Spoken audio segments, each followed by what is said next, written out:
Bienvenue dans cette séquence invitée de la rédaction. Nous sommes ici à Marrakech à l'occasion de la 11e édition des Atlantic Dialogues qui se tiennent cette année sous le thème de la coopération dans un monde en mutation et les opportunités de l'Atlantique élargi. C'est l'occasion aussi, comme à chaque année, d'exposer les recommandations dans un rapport Atlantic Currents, un rapport annuel sur les perspectives, mais aussi les schémas de l'Atlantique élargi. Cette année, donc, c'est autour de cette thématique de la coopération dans un monde en mutation et dans un monde qui fait face à des crises multiples.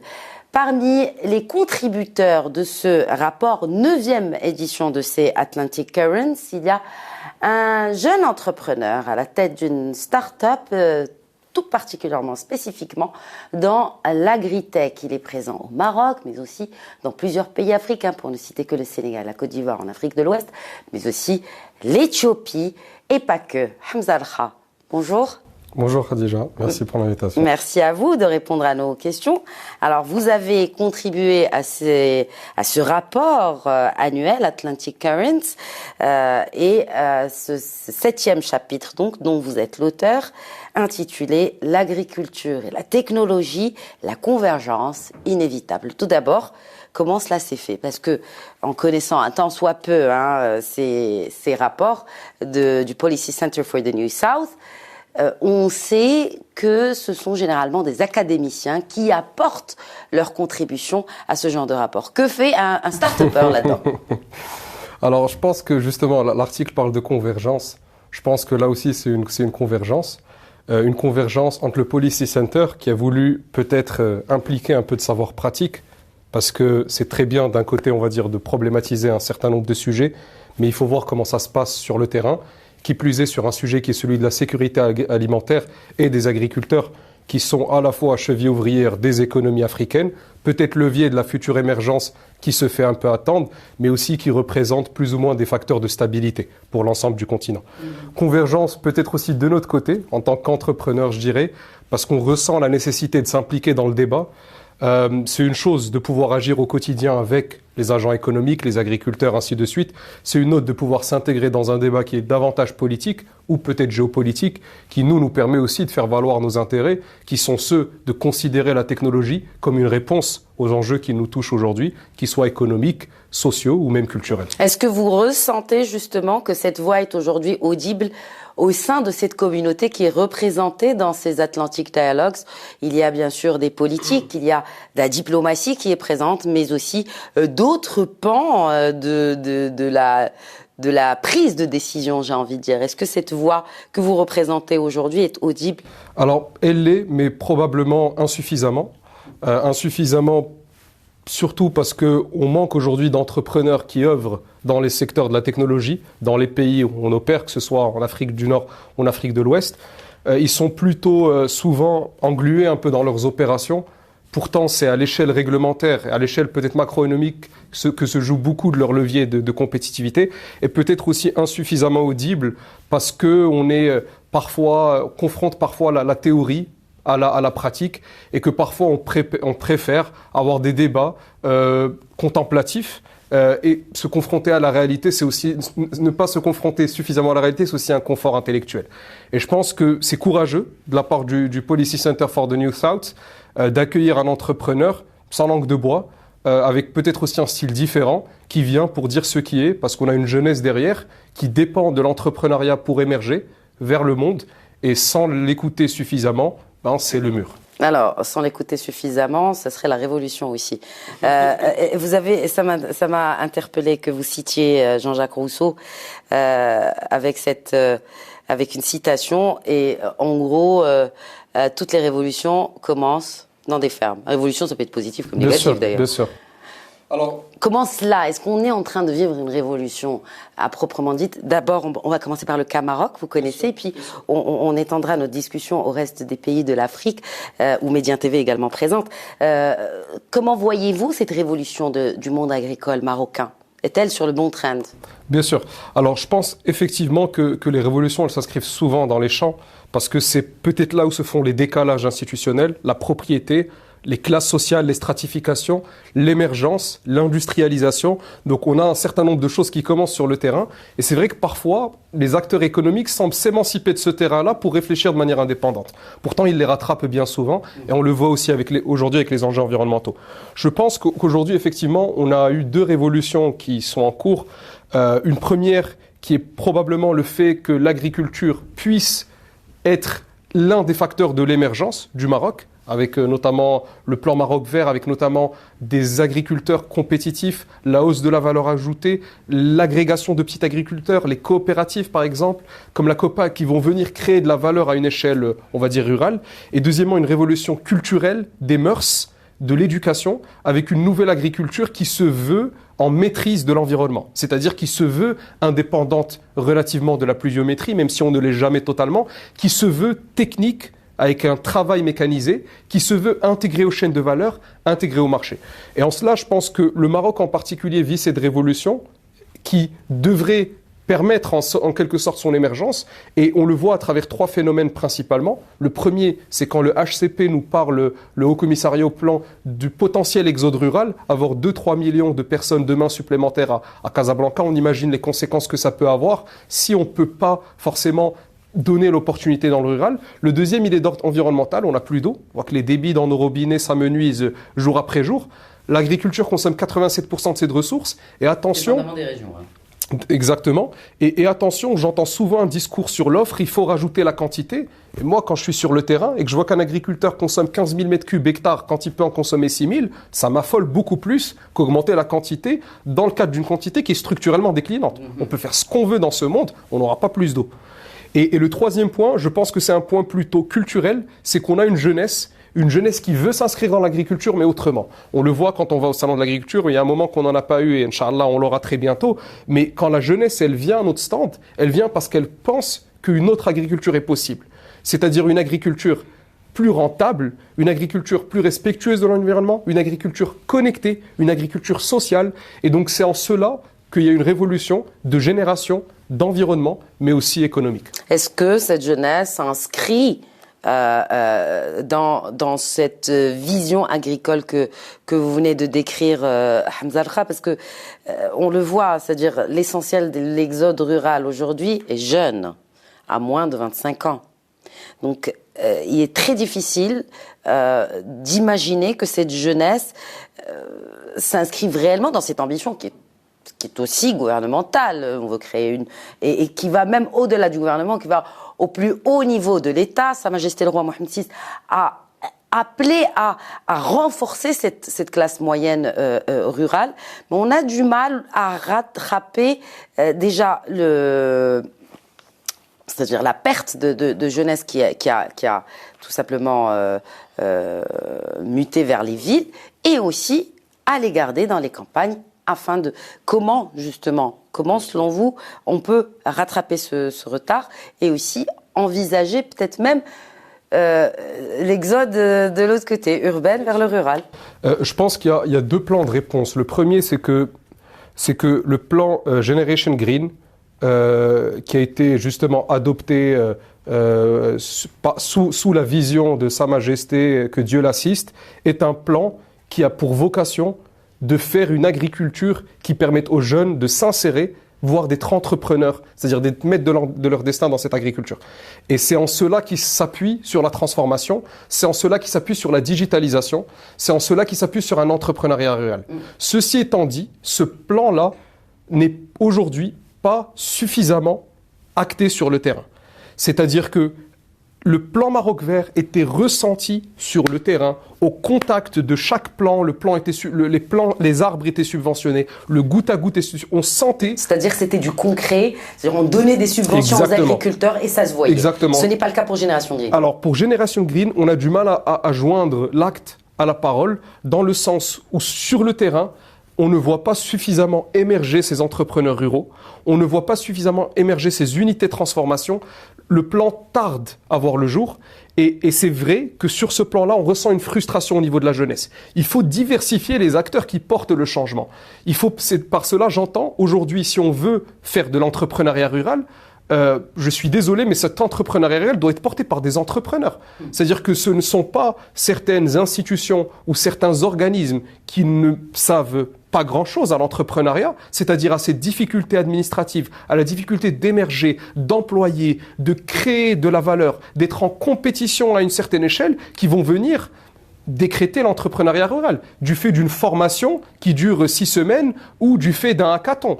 Il ne faut pas se leurrer. C'est soit on a une culture de l'entrepreneuriat et on arrive à l'instiller à la plus faible et j'ai envie de dire la plus fine échelle rurale géographique, soit on se ment. Et ça, c'est le premier plan de réponse, c'est attention, l'entrepreneuriat, ça ne se décrète pas, c'est une culture. Et c'est une culture qui permet de libérer les énergies et qui se base sur l'exemple. Si on a décidé d'être entrepreneur et si on a des entrepreneurs qui travaillent avec nous dans toutes les régions du Maroc, c'est parce que ces gens y ont cru et ont cru à la possibilité de créer de la valeur. Le deuxième plan de réponse, je pense aussi que le Maroc aujourd'hui évolue dans un environnement qui est extrêmement compliqué. On le voit post-Covid, on le voit sur la difficulté d'approvisionnement des agriculteurs en intrants. Les engrais azotés coûtent 3 fois ce qu'ils coûtaient hier. Donc on a une déclinaison de la stratégie qui est bonne, mais la déclinaison qui est beaucoup plus compliquée, parce qu'on a des leviers qui sont limités. Et je pense qu'en cela, la réponse qu'on doit avoir par rapport à ce plan Generation Green, c'est une réponse qui doit impliquer le plus possible l'ensemble des acteurs de l'économie, plutôt qu'elle soit seulement verticale. C'est-à-dire, et je pense que le ministère de l'Agriculture a commencé à faire cela. On le voit par exemple avec les Agro-IT Days qui seront organisés le 14 janvier, qui sont des événements qui sont tournés autour de digital et qui agrègent tous les acteurs pour pouvoir amener les jeunes dans l'entrepreneuriat rural. Le ministre de l'Agriculture nous a récemment rendu visite à l'Institut technique des agriculteurs de Souéla, parce que l'objet est de faire évoluer la formation des techniciens pour leur permettre d'être demain des entrepreneurs digitaux dans le rural. Donc, il y a 2 plans de réponse. Le premier, c'est que, attention, c'est une culture l'entrepreneuriat. Et le deuxième, c'est qu'il faut élargir les acteurs qui sont impliqués dans ce mouvement. Alors, vous êtes un des acteurs. Quel est votre rôle, votre responsabilité pour justement fédérer, pour être une sorte de locomotive, un modèle même, même si peut-être que c'est utopique ce que je vous dis là, et puis c'est pas votre rôle non plus, mais comment vous, à votre échelle, à votre niveau, vous pouvez encourager ces jeunes-là à entreprendre dans l'agriculture? Très clair. Alors déjà, moi je considère que c'est mon rôle, parce que j'aurais pas choisi de faire ce que je fais au Maroc si ce n'était pour répondre à cette question-là. Premièrement, notre rôle, c'est de créer de l'emploi. Aujourd'hui, So8, c'est seulement 30 personnes, mais sur 2023, on a plus de 100 emplois qui sont créés dans le rural, c'est-à-dire des gens qui portent nos solutions et qui les commercialisent au plus près de leur village. Ces personnes-là sont ce qu'on appelle des agritech spécialistes et ils vont petit à petit devenir des entrepreneurs, dans le sens où ils vont construire un écosystème de solutions, servir un bassin de production et développer leur offre de produits. Donc créer de l'emploi, c'est notre rôle, et créer de l'emploi avec une culture entrepreneuriale. Donc tu gagnes quand tu fais gagner. Le deuxième rôle qu'on a, c'est de montrer que c'est possible. On n'a pas la prétention d'être un modèle, parce que c'est assez compliqué sur le terrain au quotidien, et c'est difficile d'amener les gens sur des chemins qui sont sinueux parfois, et on n'aimerait pas avoir cette responsabilité-là non plus. Par contre, on a le rôle de montrer que c'est possible. C'est-à-dire c'est possible pour une entreprise marocaine de s'imposer à l'international avec des techniques et des savoirs et des expertises marocaines et avec de la recherche qui est approvisionnée à l'échelle globale. Donc c'est possible. Le Maroc est un pays qui a surfé sur la mondialisation, qui a les outils qui lui permettent de tirer le savoir partout dans le monde et de se connecter sur tout le continent africain. Notre rôle, c'est de montrer que c'est possible et d'avoir les chiffres derrière qui prouvent qu'on peut construire des success stories et qui permettent de massifier cette économie-là. Aujourd'hui en France, plus de 10% de l'emploi est fourni par les startups.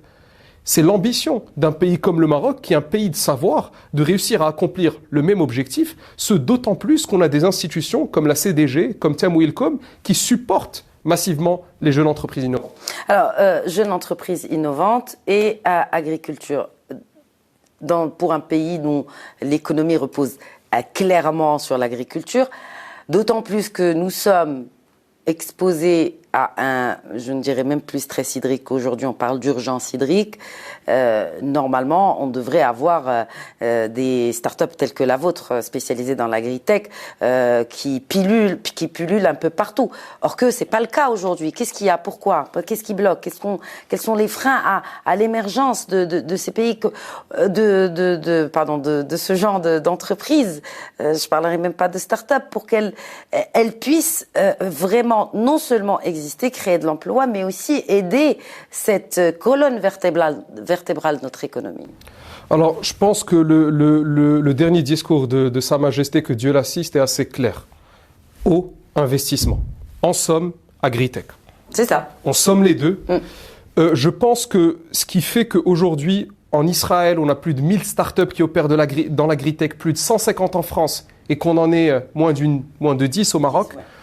Je pense que c'est lié à trois phénomènes qu'on tarde, on va dire, à contourner ou à surpasser au Maroc.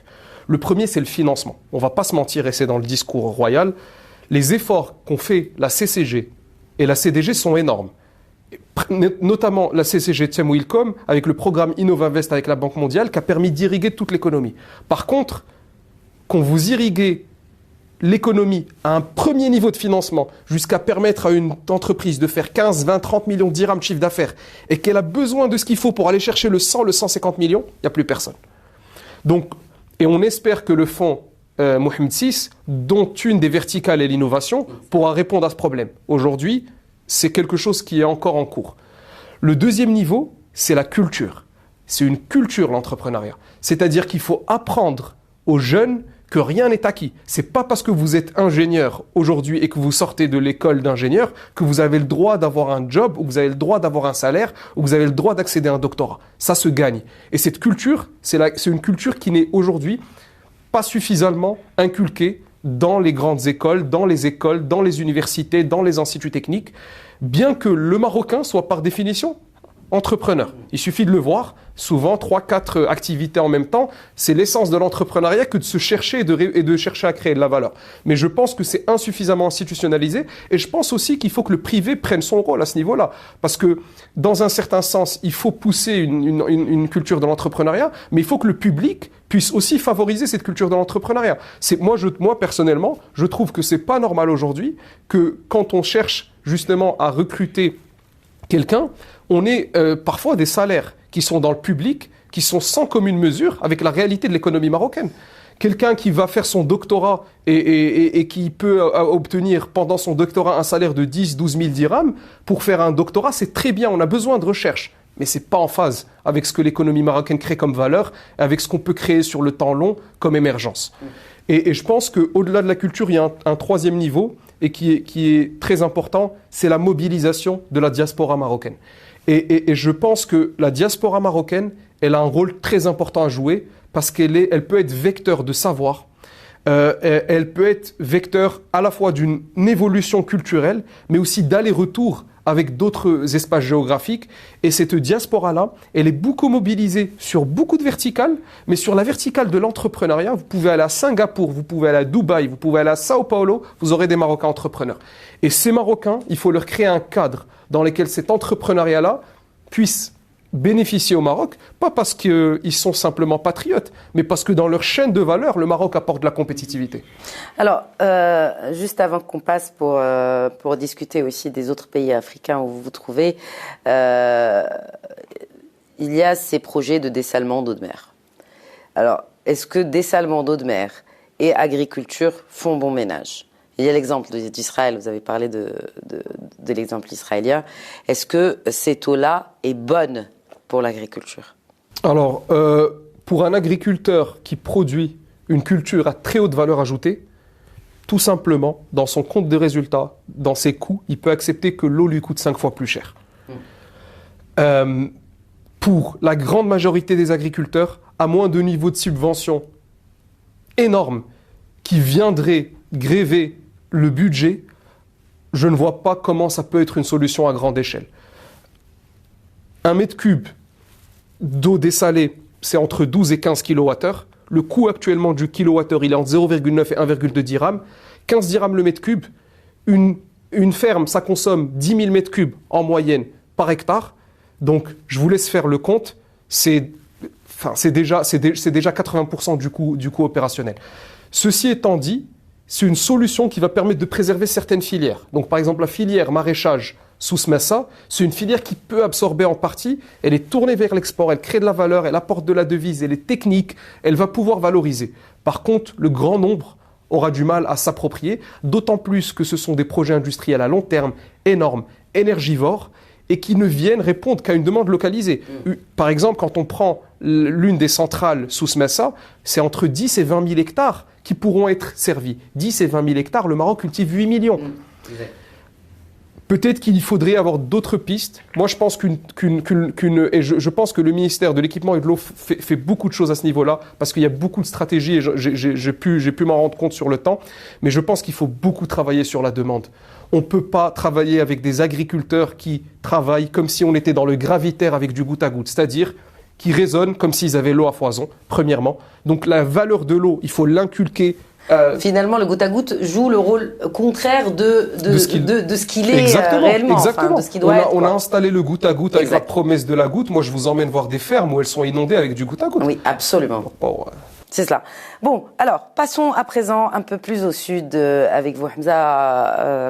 Vous connaissez très très bien l'Afrique de l'Ouest, notamment le Sénégal, la Côte d'Ivoire. Parlez-nous un peu, peut-être déjà un retour sur expérience là-bas par rapport à l'agriculteur, par rapport à la place de l'agriculteur, par rapport à cette appropriation de l'outil technologique de l'agriculteur chez nos frères sénégalais et ivoiriens. Bien sûr.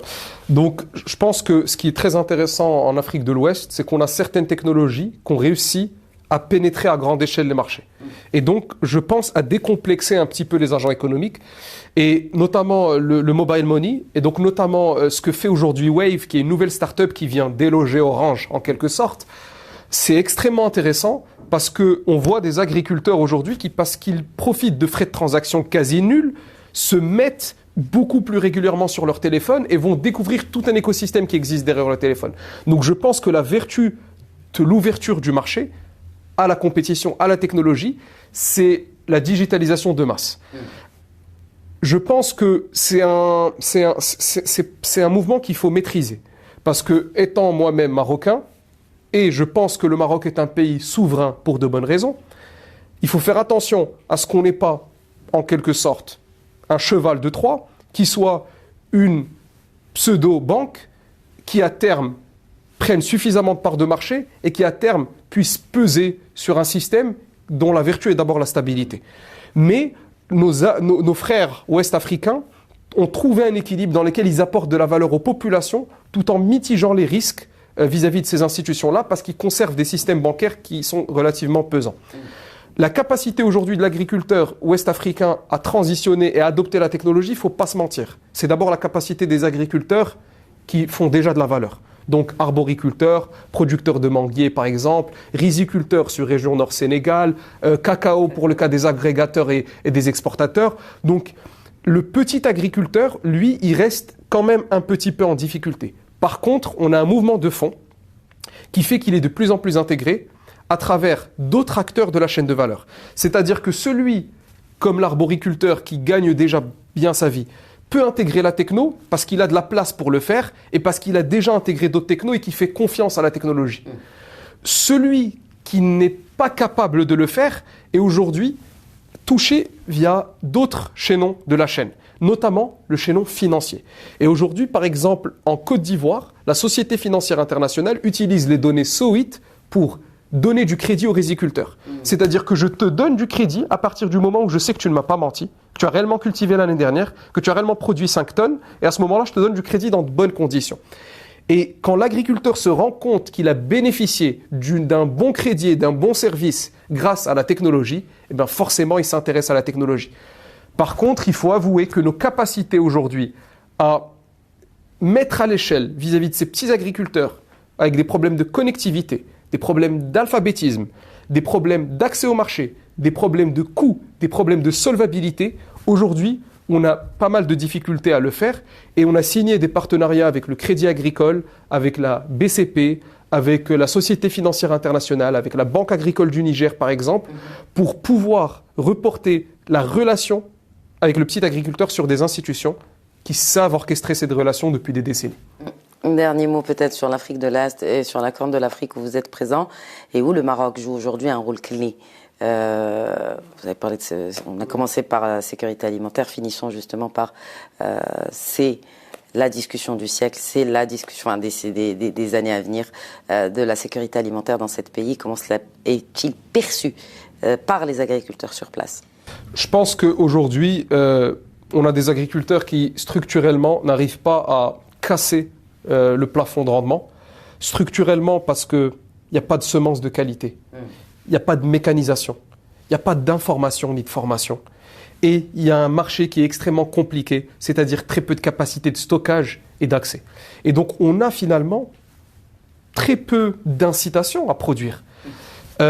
Ceci étant dit, on a des initiatives qui sont en train de porter le changement. Et l'Éthiopie est probablement le pays le plus central dans ces initiatives, à travers l'Agence de transformation agricole, à travers le ministère de l'Agriculture, à travers l'initiative de Bill & Melinda Gates Foundation, qui supporte ce qu'on appelle la stratégie de cluster, c'est-à-dire la mise en place de petites zones géographiques où les agriculteurs sont des pilotes, sont fournis avec tout ce qu'il leur faut, et montrent l'exemple et montrent qu'ils peuvent casser le rendement.